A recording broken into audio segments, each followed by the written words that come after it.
Welcome to What Thema can do, leveraging metadata to support the discoverability of First Nations, Inuit, and Métis publishing and books by Indigenous authors. Today's event is presented in partnership with BTLF. As such, some of our panelists will be speaking in French, some in English, such as myself.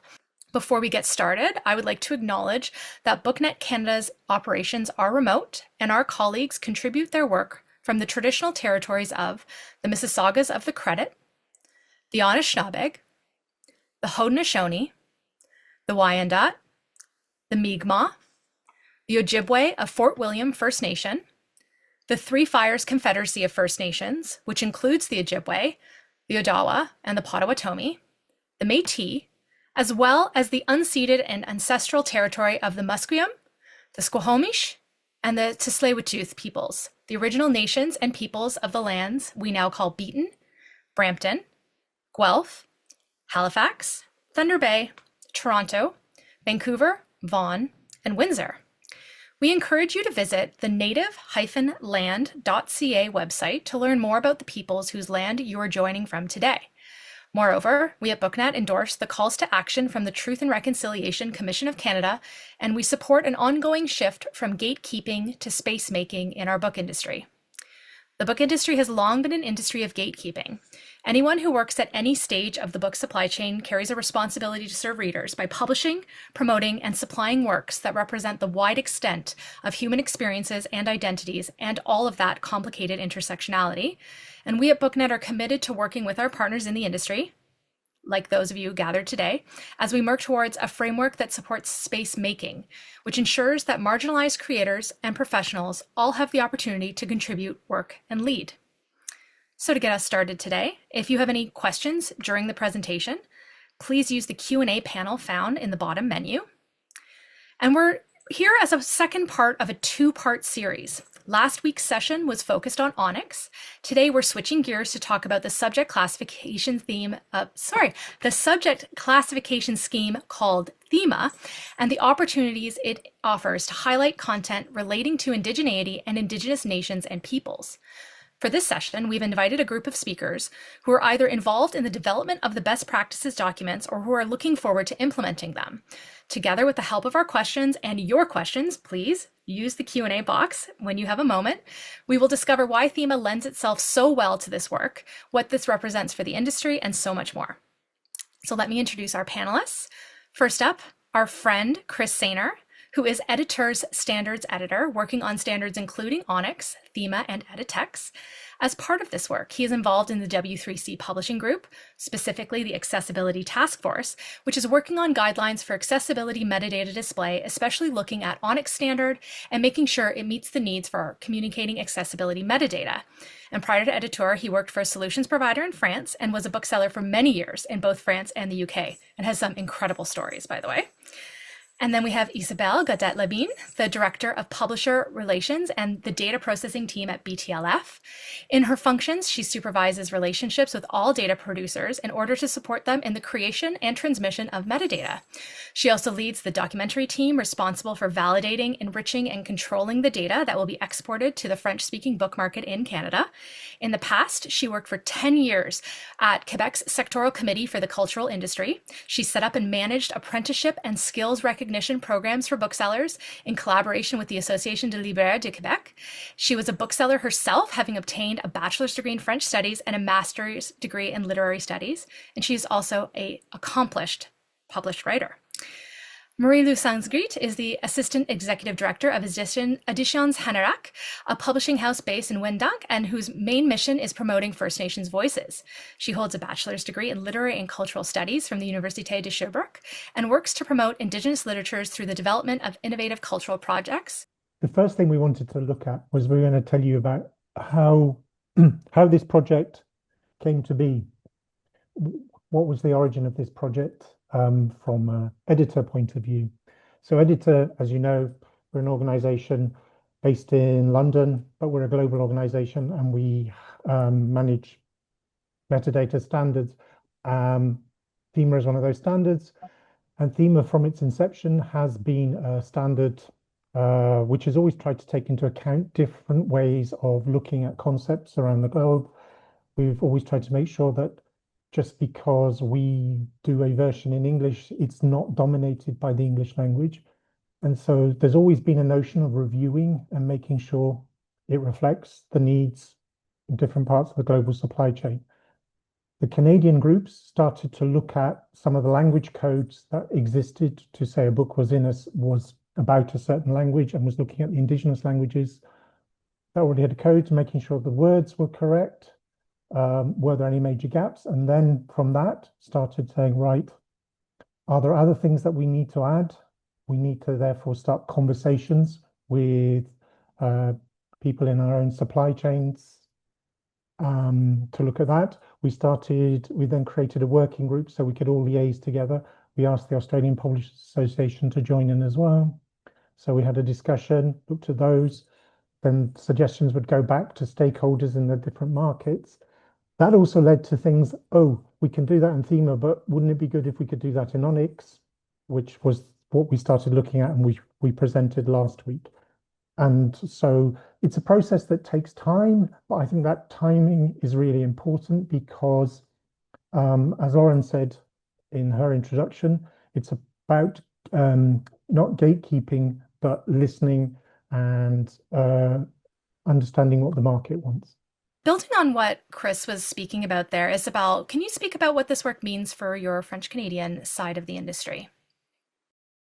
Oui, tout à fait. Donc, dans le marché francophone au Yes, in Québec the en French Canadian particulier, market in Quebec, pour in moi, le rôle essentiel particular, des marchés, c'est un travail probably majeur for qui a été all the accompli. markets or Je the pense que pendant industry, it's l'expansion major work that Thema, has been done celle that de l'Index showcases canadien how standards et such de as notre Thema could bouquet evolve over compréhensible à time and l'international still et remain très pertinent. understandable Donc, pour across the l'industrie globe. du livre au For Québec, ça va the au-delà du fait que Quebec book les contenus industry, autochtones puissent être we identifiés avec need beaucoup plus de to précision et dans un identify langage approprié. clearly and C'est accurately important que les indigenous éditeurs content. puissent It's choisir important for the des sujets de leurs publishers livres to autochtones sans choose devoir nécessairement the thema l'orienter subject comme for c'était le cas indigenous books without auparavant. necessarily Par tweaking the exemple, reality as it was the il case fallait previously. pouvoir, pour For des instance, traditions they orales, needed to il faut follow oral les livres traditions plus anciens, or ne pas être obligé de classer ces livres-là de others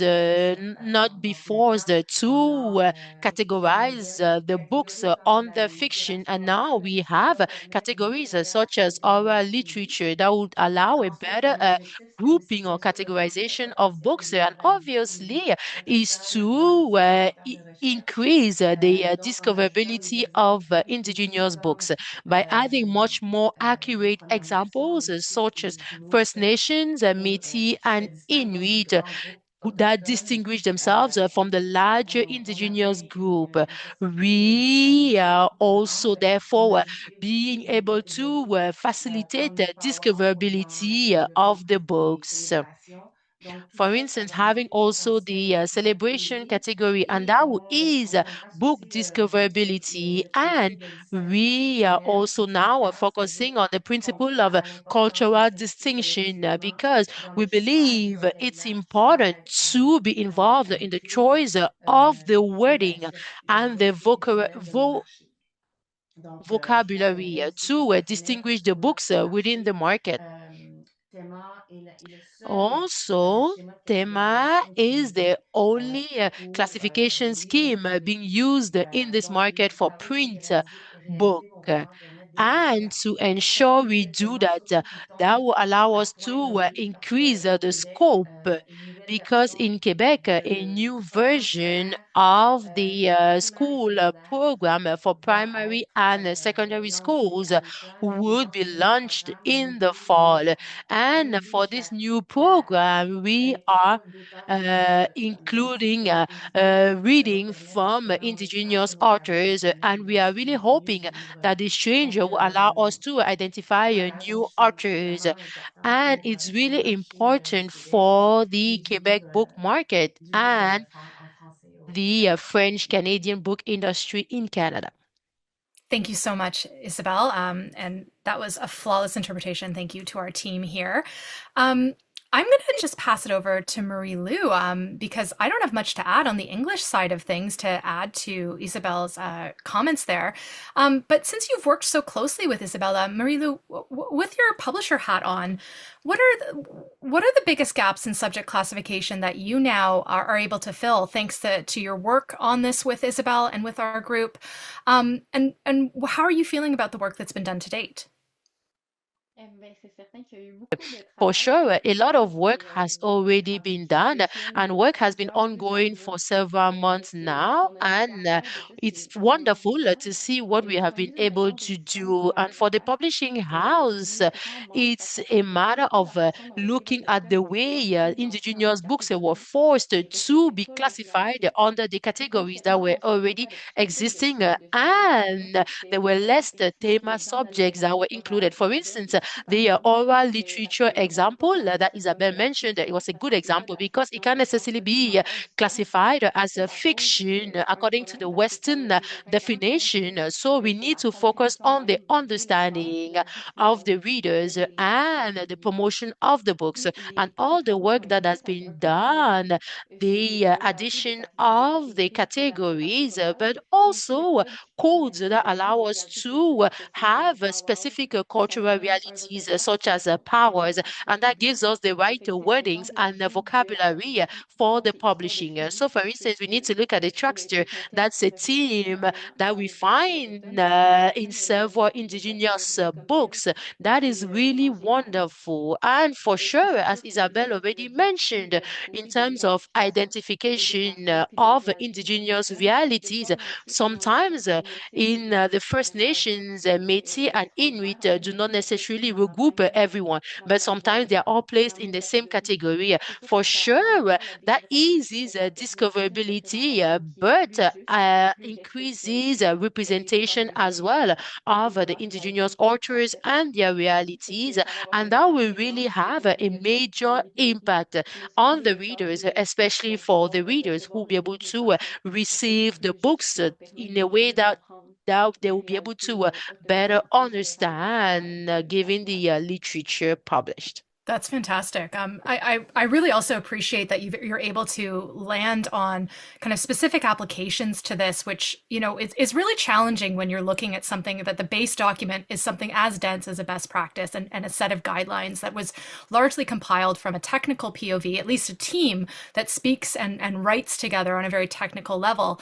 And I think that a lot of the success there, in my view, is the work that Chris did to so kind of fluidly move between our very kind of esoteric conversations that pulled in all of these different feedbacks from actual implementers like you, and built these documents that we were then able to use as a base of conversation, then also build to the point of best practices. And Chris, I would just love to talk about how, like, where you see them as they are today. Are there any limitations or any considerations that you see in how these could be applied going forward, given that all the time that you spent with the docs, from, you know, the very early conversations that you described so well to now here we are, you know, almost 2+ years later?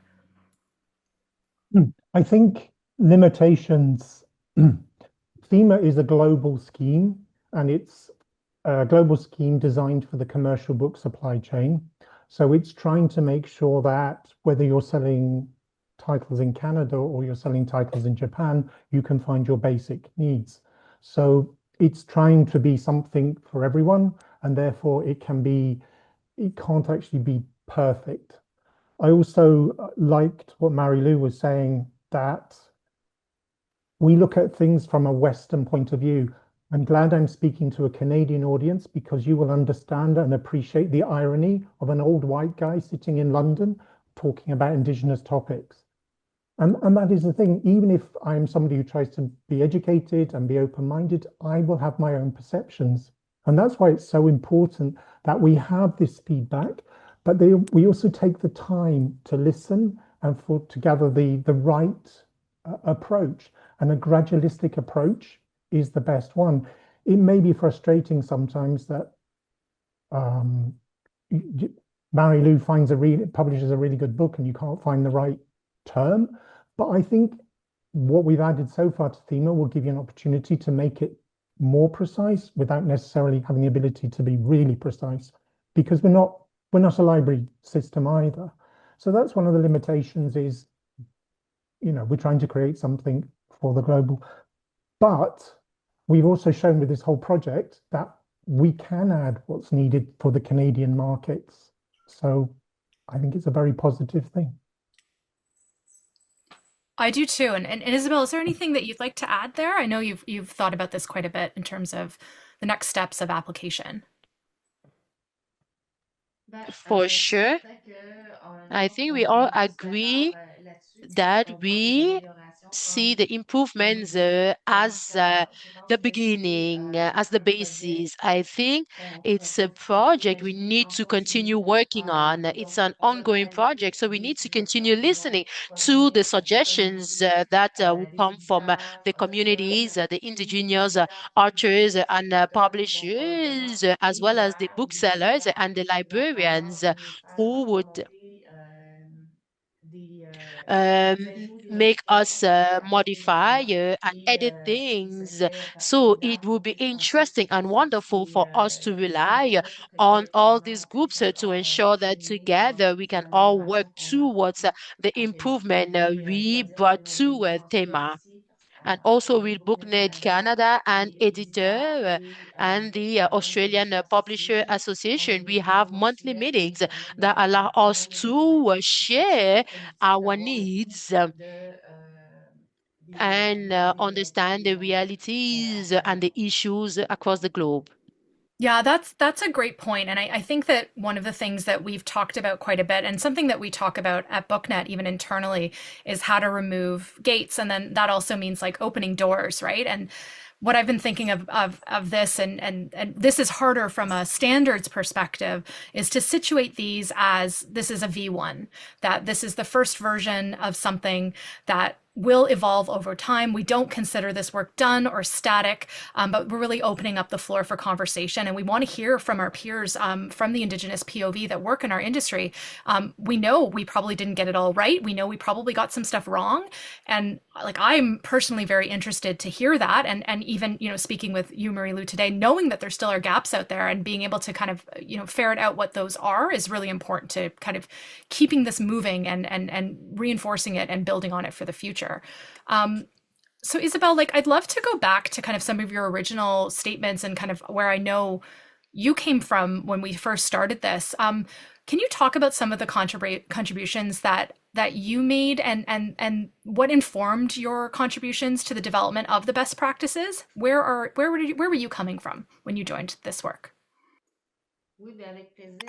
Yes, for sure. As I mentioned earlier, the discussions we had with editor Eula and Tom, as well as with the publishers from the Francophone market, these discussions allowed us to see that there were different approaches that existed given the indigenous cultures. We spoke about fiction and the notion of a land and the territories, as well as the notion of rights and history, etc. So it was important for us to get started on this work, as well as keeping in mind the reconciliation perspective. It was something that spoke to us, and we acknowledged it as being essential. We had a work meeting with Danielle, Siri, and the editions at Lanorak, and publishers, not necessarily indigenous publishers, but publishers who publish indigenous books.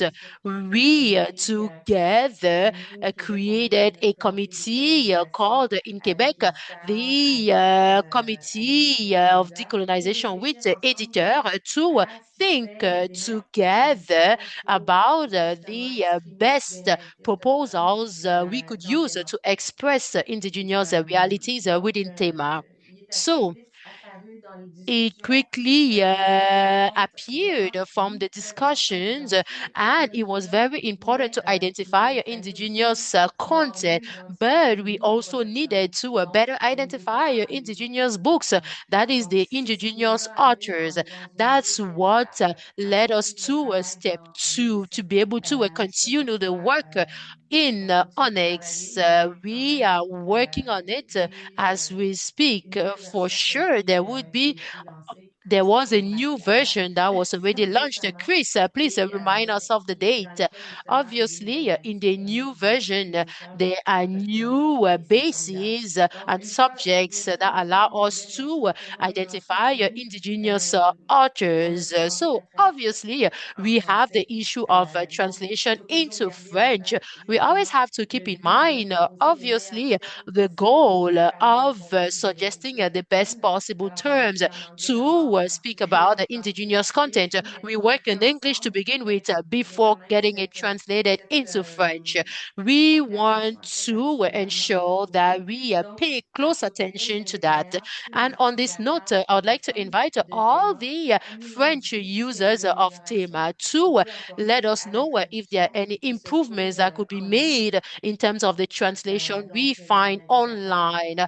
Obviously, for Thema, we could put a link that exists in French and in Canadian French and in English, obviously. And also, there's the whole issue of communication. How can we ensure that the indigenous book publishers review the Thema that's already existing with regards to new subjects? It's a very interesting topic, and we are glad that we're able to have a workshop in collaboration with la coopérative de librairies indépendantes du Québec to try to enrich the thema for the entire Hananora catalog. And now I would invite my colleague to talk more. And obviously, while working together on all of this, we meet to discuss the improvements for all our systems. For instance, in research, therefore, be able to better identify indigenous books and Thema that allows us to better discover indigenous books. We have worked on the content, and now it's a matter of improving the packaging to make sure everything is interconnected. And for sure, there would be newer proposals that will be shared with us. And obviously, we are working on the goals we have set to ease discoverability of the books. I just wanted to give Marie Lou an opportunity to respond because I know that workshop was quite successful. And if there's anything you wanted to add or reflect upon there, as our peer Isabel has invited you to. Yes, absolutely. It was a wonderful workshop that we organized with BTLF and the team of Les Librairies Indépendantes du Québec. And during that workshop, we worked on our catalog that allow us to review about 30 to 40 Anenorak titles that was profitable to the framework, and that allowed us to acknowledge to what extent we can add new codes to our books. And that didn't only help the buyers, but the clients as well, because it was a lot of work to do just on our own, and the difference that it made on how we work, it was a huge difference we saw. And with the new Thema codes, all our books would have a more precise description. Perhaps it's not perfect, but it's more precise compared to what was existing in the past. We were able to specify indigenous population. We could precise First Nations and include that it speaks about tricks too. For instance, a book classified as fiction from the get-go could now have 5 to 6 additional codes on the theme that better describe from the get-go. So when someone will see the Thema display, the person will be able to better see that is more representative other than just a fiction. So it's really a workshop that allowed us to move forward on our end, on our catalog. And it was important for us, and we're really glad to have these new codes. Fantastic. No, that's really helpful, and it helps. And I think it will help the publishers in the room. But you also have this secondary role as a retailer. And I was wondering just more, my background is in retail as well. And I was just wondering about how, if this opens up opportunities for you to use bibliographic data differently for different markets. So when you're marketing and when you're doing sales exercises for an Indigenous audience or Indigenous book buyers versus non-Indigenous book buyers, are you taking a different approach now, or perhaps because of the new best practices and the tools available in Thema and Onyx, or is this something that perhaps not on the radar yet or in the future? I think what the workshop allowed us to do is that it could address the two types of markets at the same time, because everything is clear for everyone, be it the indigenous market and the non-indigenous market. For sure, for indigenous buyers, we want their seal of approval. We want the information. We want to know the origin, the specific nations, and for the non-indigenous, for sure, it's important. We want to have the certainty. We want to know the nation of the author, the context, the territory we are registering in. And also for the schools, Isabel, you already spoke about the new reform that would ensure that schools ensure students read indigenous books. For instance, a news or a new book written by an indigenous author that talks about the life within a community, and be it for indigenous buyers or non-indigenous buyers, the autonomy would simplify research and improve discoverability to showcase that indigenous literature could be different texts. It could speak about life in community. It could speak about life in space. This beautiful variety existing within indigenous literature will be useful for both markets, and it will make a difference for sure. And that's really interesting. I think it speaks to some of the successes of the work that's been done and the new best practices, that you're able to communicate with both audiences using kind of one Onyx workflow. That I consider that a bit of a kind of a success indicator there. So I'm going to pull back to Chris, and I'm wondering if you could talk a bit more about the resources that are now available to facilitate the implementation next steps for the best practices. And I know you've been working on some really fantastic examples as we've been pouring through this work. I'm wondering if you could share those with us today. And then to the audience as well, we're going to be moving into a Q&A soon. Would you be able to open up your Q&A box and get some questions ready for our audience, for our panelists, and we would be happy to provide those. Thank you, Lauren. And can I just say before I get going, Marilu, that made me so happy hearing what you said, because we work on standards and sometimes it's hard for us to know how they are used, the real impact that they have. And so it really makes me happy to hear that it's been such a positive experience for you. It does really make me happy. Okay, so I'm going to give you a few examples. I'm going to be showing you the same example we're using the English terms and the French terms.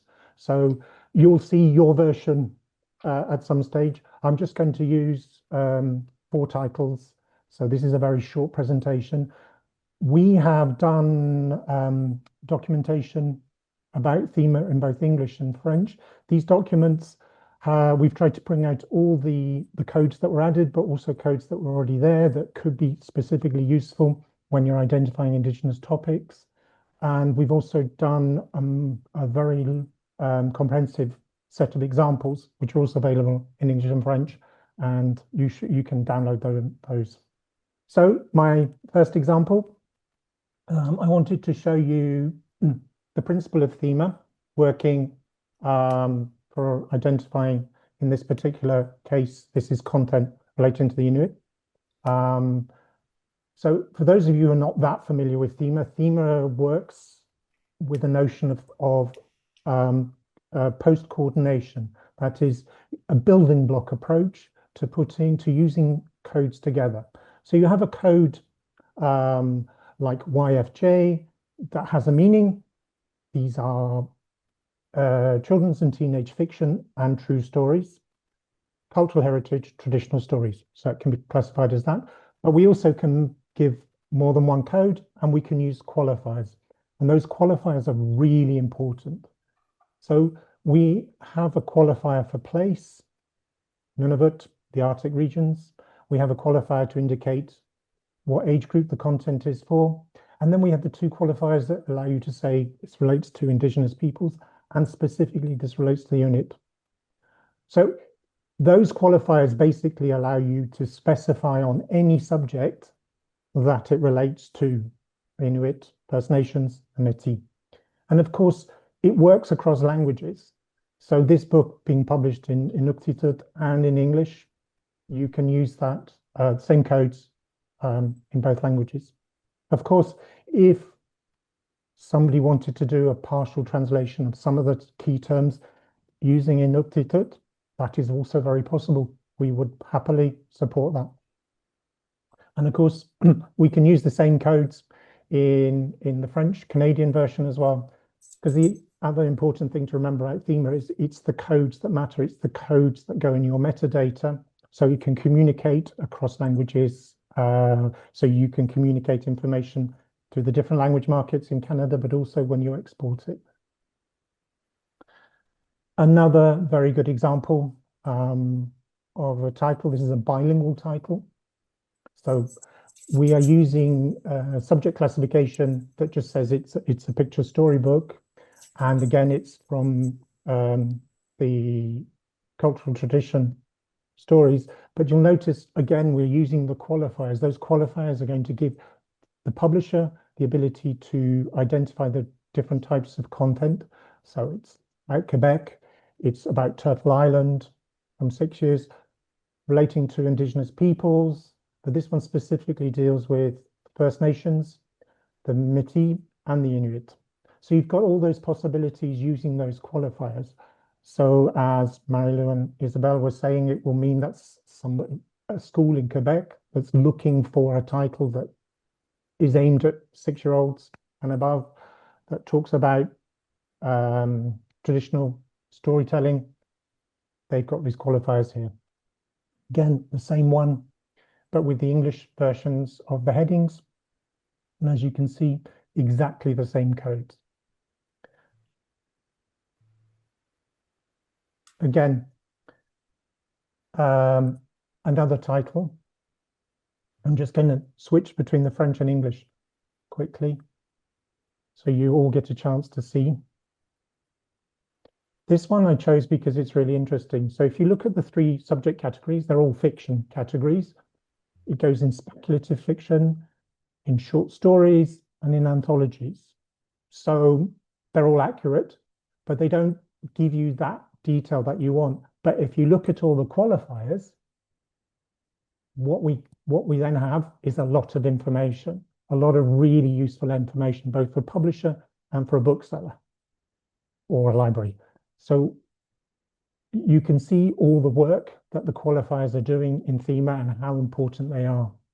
So we know this is a collection of speculative fiction, short stories relating to First Nations, relating to Métis, relating to the Native American peoples of what's now known as the United States, but we also can see that it relates to spirits, to Indigenous futurisms, so we've got a lot of extra options in there by using the qualifiers.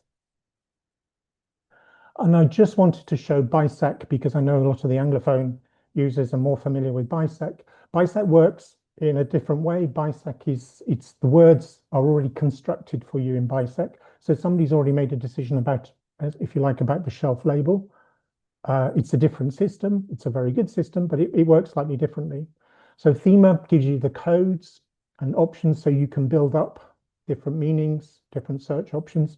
BISEC sort of pre-constructs those for you, which is really good, but it also means that if BISEC has to add a new code for every single possible combination.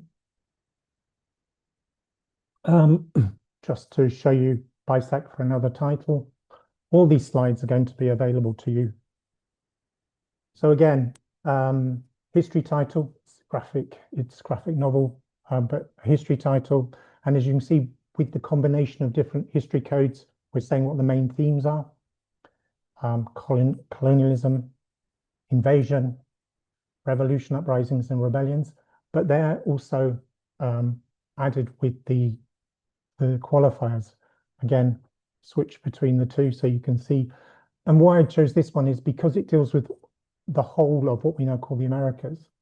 We've got two different codes, so you're probably familiar with the Turtle Island, but there is a term that is similar to Turtle Island, but apparently more widely used for Central America or South America, Abya Yala. So I've put both of them in there to illustrate this.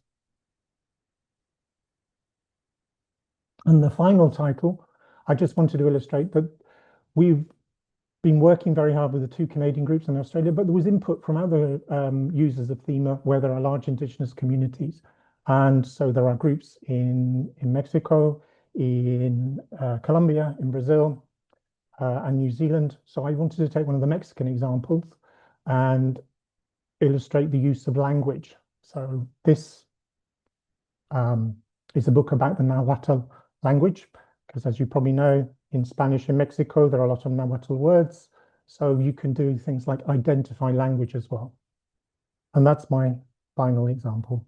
Thank you for those examples. They're really helpful, and that kind of description about BISAC and the role that BISAC plays in the English market side of things in Canada is really helpful. One thing I'd love to kind of discuss is like seeing there's a lot of codes there. Can you talk about any limitations or any guidelines around how many codes, how many qualifiers can be used if you are coding these as a publisher? Is there any guideline around that? Especially with, as Marie-Lou has flagged, there's so many more opportunities available. I'm thinking of her fiction example. I'll answer that question. Yes, there are guidelines for the limitations because this is a classification scheme, not a list of keywords. We recommend subject codes don't go beyond 5. If you are adding more than 5, you probably want to start looking at putting some of those terms in descriptive text or keywords. And for the qualifiers, for example, if you look at the qualifiers that start with 5, there are a lot in there. So you get probably 5 or 6 max on those. Don't overdo it, because if you overdo it, any of you who worked in the retail side of things know that too much is too much. What you want is a few good classification codes so you can actually make the book more visible. So yeah, set yourself that mental limit of 5 on each type, 5 on the codes and maybe 5 on one of the types of qualifiers, and then throw in a couple of 1s or a couple of 6s if needed. The editor doesn't set a limit, we can't set a limit, but you might find that some of your partners do as well. There may be partners who say, look, we can't accept more than this amount as well. And that's really interesting. That's the kind of next step, the next question I had in mind. And I'll invite Marie-Lou and Isabelle to think about this one. Working with data recipients and downstream data partners, any feedback there on how we can encourage our partners downstream to display and to work with new data as it becomes available in Thema? Of course, a little bit in Onyx we can think about when we think about this question, but specifically when we're talking about new terms, terminology that has been addressed here to improve Indigenous representation in the code lists, how can we work with downstream partners to make these more visible? Peut-être Marie-Lou, je te laisserai la parole ensuite, mais de notre Well, côté, I can start. c'est certain que So, il y a un travail de communication of qu'on doit mettre en course, place. we Par-dessus la have traduction, on va pouvoir we need communication. Mais donc, c'est sûr qu'on So, veut of aussi course, présenter webinaires we et will present tenir des ateliers avec les webinars éditeurs and workshop et aussi avec with les libraires publishers pour as well travailler en as parallèle with avec les libraires aussi pour booksellers. We need que to sur leur collaborate with site booksellers web, so that ils they're on développent their une own section website.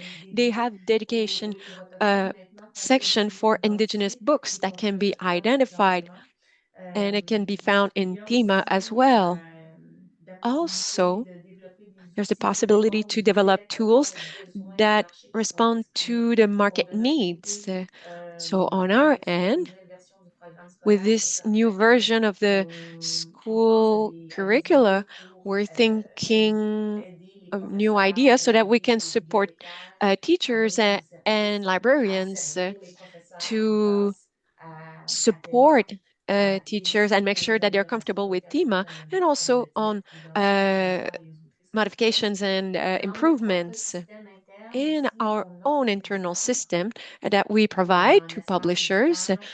We have a publisher space that is used by about 95% of publishers in Quebec. So we have publishers that send us Onyx files, which represent 5% of our publishers, but that 5% represents, I'd say, 50% of the titles on the market. So there's a big portion of it publishers that send it in EdStar. So by developing another tool, we can do it so that it's easy to use, user-friendly for publishers, and we have a toolkit on our website as well that is translated in French Canadian. So all these resources will hopefully help the discoverability of new themes. Indeed. And if you'll allow me, I would like to add that it's also about discoverability. Of course, I'm wearing my library's hat, but the codes that are being used are very important for those receiving it.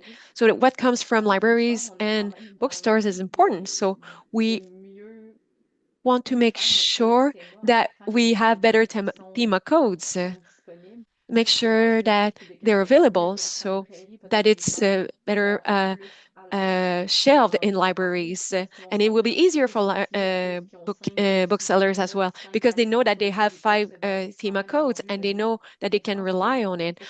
So we need to have that switch and make sure that metadata doesn't happen only on a computer. It has a huge influence on the supply chain.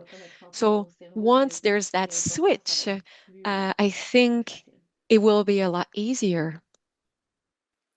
Oh, great. Thank you. Speaking about discoverability, which you hit on quite a bit there, Isabel, I think I'll ask to you, Chris. I'd like you to talk a little bit more about qualifiers and specifically the use of the word interest when we talk about list 5. Does this mean that it is only for that audience? And how do we use the interest qualifiers specifically? What are we doing with these ones? Good question. We use the term interest quite broadly to capture a whole different set of qualifiers. But the interest means that the content, it still speaks about the content. The content relates to this particular group. So that's an age group or a group of people, or should be of interest to them. So they're not audience codes as such, but there's a big overlap with them. So we are saying that the content relates to that group because maybe it's a story that talks about themes that are important to the Inuit or features a main character who's Inuit or something like that. And therefore the qualifier is correct. But it doesn't mean you wouldn't just choose it to say it's just for this audience if the content had nothing to do with that audience. I hope that answers the question.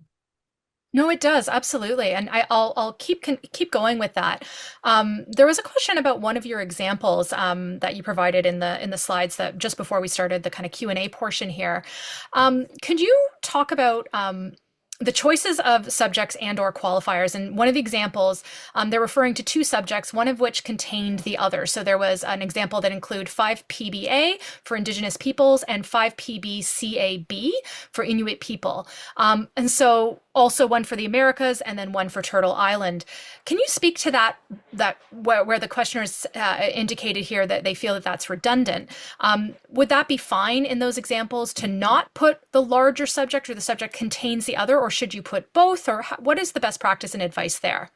That would depend on the person who's creating it and their supply chain. The reason I put both is because I wanted to illustrate.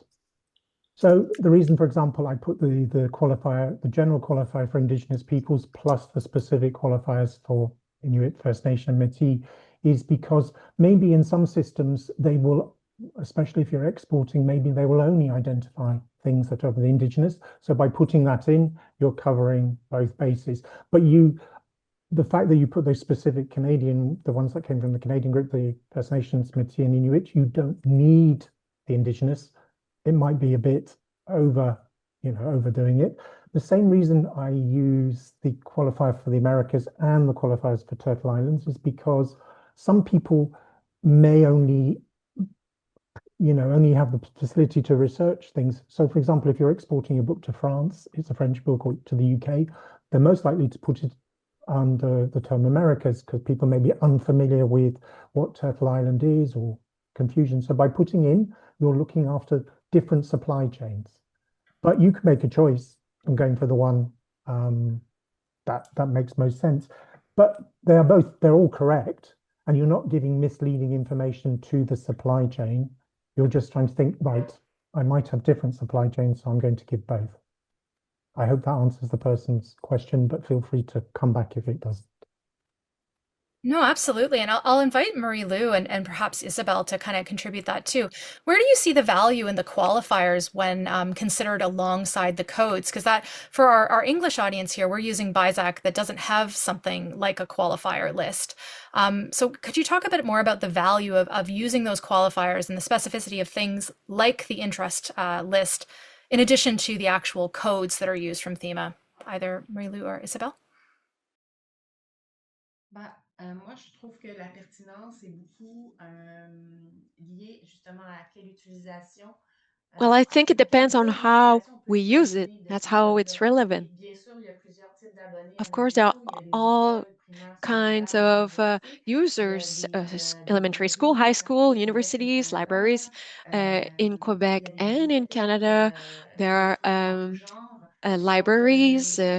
c'est certain que si je suis libraire chez So, of course, Anorak let's say that I'm et que je veux faire a des bookseller at acquisitions, des Ananorak achats pour and ma I want librairie, to je vais acquire titles for voir my beaucoup plus de library. détails. Donc, I will look je vais into more apprécier avoir details. plus de I détails sur will la need, for catégorie instance, Québec. more details on Et different bien sûr, c'est categories. important que les moteurs de Of course, recherche it's aussi important that permettent search d'atteindre ce engines niveau de can détail-là. reach that level of Donc, accuracy and details as mais si well. j'utilise Île de la But Tortue, let's say that I par use exemple, et que Turtle j'ai un Island bibliothécaire qui and veut that mettre en a lumière librarian wants justement to la notion des highlight the territoires notion autochtones of indigenous dans l'Est territories du Québec, in the je vais eastern part pouvoir of Quebec, trouver then des livres qui I can s'intéressent find spécifiquement à la titles notion de territorialité autochtone si je cherche et je specific to parle that des territoires notion autochtones. if Donc, I look for je pense que indigenous ça vaut la peine. territories. Après ça, So I éventuellement, think bien it's sûr, il faut worth faire it. attention parce In qu'il peut Thema, y of course, avoir we des have to hiérarchies be de code cautious et de s'assurer de ne pas because there are all kinds dupliquer, of themes and lists. disons, So we want to make sure fonctionner that we don't le plus bas niveau repeat de it. We traitement have sur to notre use livre the parce lowest que level of parfois on peut être accuracy redondant because en sometimes it can be utilisant redundant deux and codes we qui might sont use parents. two codes Donc, that are moi, je pense similar. que l'important, c'est de bien But choisir what's important is to make les codes sure en that fonction codes de are used notre élément promotionnel, depending à qui on on s'adresse uh, avec ce the livre, notre the publicité, advertising et de and prendre une promotion, décision comme who is the éditeur targeted pour audience, and choisir la meilleure the catégorisation collaboration selon with ce livre-là en publishers so that it particulier. can Ça ne be veut pas dire que as ça va être la precise as même pour possible. un It autre doesn't mean that it livre will be the same for autochtone. another C'est vraiment chaque indigenous livre fait title. appel, c'est suffisant. Each title has its own theme subjects. Just going to switch tacks a bit. And Marie Lou, I just wanted to talk a bit more. I know you wear so many hats, and just the publisher hat for right now. Do you have any tips on how you communicate and talk about things like subjects with your contributors? Is there any dialogue that you've had with new contributors, new to your press, when you talk about coding books, and how have those conversations gone kind of pre and post the work that we've done here and that you've done with BTLF? Of course, we talked about it with our team. This morning, we looked at Anorak books and other books, and we scanned them. We wanted to play a game. We wanted to see where we were. And as publishers, we know very well our books as well as authors, of course. For instance, I'm in charge of metadata, but when we talk about titles and scripts with authors, we see what's important to them. For instance, the code for Turtle Island is very interesting. We talked a lot about it during the workshop with the BTLF. When, for instance, a story happens on the Turtle Island territory, but that has to be part of the story so that it becomes a relevant theme code.